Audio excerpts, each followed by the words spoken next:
Arjun son of Vyjayanthi cinema చూశాను. పాప cinema ఉండబోయా. ఈ సినిమా చూసిన తర్వాత నేను ఒక మనిషిలో మారిపోయినా. ఎందుకంటే ఈ సినిమాలో ఒక నీతి ఉంది. ఈ సినిమాలో వాళ్ళ అమ్మ కోసం, విజయశాంతి గారి కోసం కళ్యాణ్ రామన్న తన చేయిని నరుక్కున్నాడు. ఈ సినిమా చూసిన తర్వాత నేను కూడా మా అమ్మ కోసం పేక నరుక్కుంటా. మా అమ్మ కోసం అవసరం వస్తే నా తల చేసి ఇచ్చేస్తాం మా అమ్మకి. ఈ సినిమా చూసిన తర్వాత ప్రతి ఒక్కడు మారిపోతాడు. ఎవడైనా మనిషిగా బతకాలంటే, మనిషిగా బతికి చచ్చిపోవాలంటే ఈ సినిమా ఒక్కసారి చూడు. ఈ సినిమాలో నీతి ఉంది, నిజాయితీ ఉంది. ఈ సినిమాలో అమ్మ ప్రేమ ఉంది, అమ్మ కమ్మదనం, అమ్మ గొప్పదనం. ఎంత పెద్ద మనిషి అయినా ఒక తల్లి కన్నబిడ్డే. కాబట్టి దయచేసి ఈ సినిమా ఒక్కసారి చూడండి. ఈ సినిమా స్టార్టింగ్ నుంచి ఎండింగ్ వరకు విజయశాంతి మీదే, అంటే విజయశాంతి చుట్టూ స్టోరీ అనమాట జరగట. కాబట్టి ఈ సినిమాలో దయచేసి ఒక్కసారి మీరు చూస్తే విజయశాంతి గారి ఫ్యాన్స్ అందరూ ఈ సినిమా చూడాలి. విజయశాంతి గారు దయచేసి రాజకీయాలు ఆపేసి సినిమాలు చేయాలని, ఆ సినిమాలు చేయాలని నేను మనస్ఫూర్తిగా కోరుకుంటున్నాను. ఫస్ట్ హాఫ్ కన్నా సెకండ్ హాఫ్ బాగుంది. సినిమా ఎన్టీఆర్ స్టోరీ బాగుంది. మదర్ సెంటిమెంట్ వర్కౌట్ అయింది బాగా. ఎన్టీఆర్ ఆడియో లంచ్లో ప్రీ రిలీజ్ ఈవెంట్లో చెప్పాడు కదా, కాలర్ ఎగిరేసేటట్టు ఉంటుందని, అట్లానే ఉంది.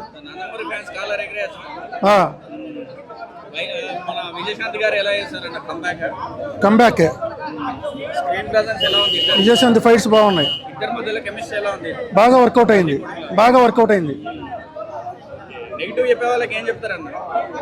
అవన్నీ ట్రోల్స్ అన్ని పట్టించుకోకూడదు, అంతే.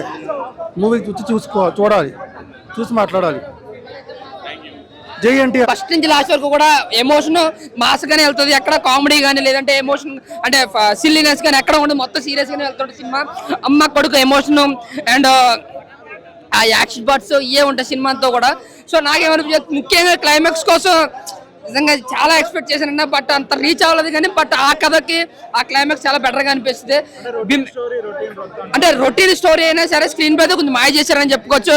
అంటే సరైన సినిమాలో మీకు ఫైట్స్ ఎంతలాగా ఇంపాక్ట్ కల్పిస్తే ఆ రేంజ్ ఫైట్స్ ఉంటాయి. ముఖ్యంగా బీజిఎం ప్రతి సీన్లను మనకి ఇంకా ఎంజాయ్ చేసే విధంగా చేస్తుంది.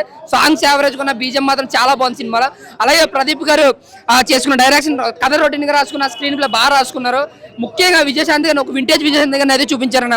ఆవిడ గ్రేస్, ఆవిడ ఫైట్స్ నిజంగా ఒక కంబ్యాక్, అంటే రియాలిటీ అన్నమాట. నిజంగానే సర్లే నీకెవరితో కంబ్యాక్ విజయశాంతి అన్నాడు, బట్ అసలైన కంబ్యాక్ అంటే అర్జున్ సన్ ఆఫ్ విజయశాంతి. నా వరకు చూసుకుంటే సినిమా అయితే బాగా అనిపించింది అన్న, సూపర్. బట్ నందమూరి ఫ్యాన్స్ కి అయితే ఏదైనా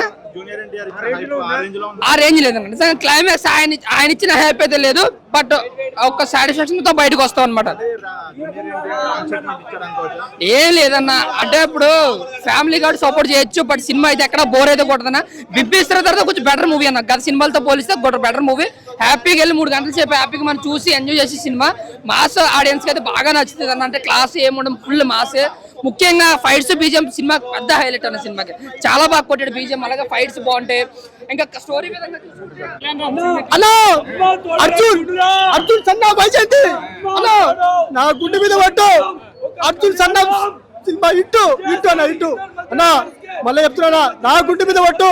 Arjun son of Vyjayanthi cinema hit కాకపోతే నన్ను తిట్టు అన్న. కామెంట్ లో నేను తిట్టు అన్నా. సినిమా బాగుందన్నా. అన్నా, ఈ సినిమా చూసినాక మా అమ్మ గుర్తుకొచ్చింది. విజయశాంతి మేడం ఏం చేసింది నిజంగా. అమ్మ అంటే అమ్మ పోషించింది, పాత్రలు నీలమైంది. చాలా రోజుల తర్వాత నాకు మస్తు అనిపించింది అన్న సినిమా. అన్నా మంచి సినిమా అన్న. యాక్షన్ అండ్ ఎమోషనల్ అన్నా, ఏముంటదన్నా. వాటర్ పడుతుంది నాయన. అంటే నేను ఏడుస్తుంటే థియేటర్ కూడా ఏడుస్తుంది. చూడండి అన్నా, చూడండి పైనుంచి వాటర్లు పడుతున్నాయి అన్న. వాటర్లు అన్న నా నెత్తికి పడుతున్నాయి అన్న, గుండె తడిసిపోతుంది అన్న. అందరు చూసే సినిమా అన్న వైజయంతి నచ్చుతుంది అన్న, 100% నచ్చుతుంది అన్న. కళ్యాణ్ రామ్ అన్న సూపర్ అన్న, ఏం చెప్పేసిన యాక్టింగ్. అబ్బా ఏం డైలాగులు అన్న, ఎగేసినావు, గాల్లో ఎగిరిపోయిన డైలాగులు. అమ్మ అన్న. రేటింగ్ అన్న 2.5 అన్న, అవుట్ ఆఫ్ 5 అన్న. బాగుందన్న స్టోరీ, చూడొచ్చు అన్న, పర్లేదు. బాబా సూపర్, చాలా డైరెక్షన్ బాగుందన్న. కొంచెం డిఫరెంట్ గా అనిపించింది నాకు. మళ్ళీ చెప్తున్నా అన్న, నా గుండె మీద పట్టు. చెప్పన్నా, Arjun son of Vyjayanthi cinema ఇట్టు.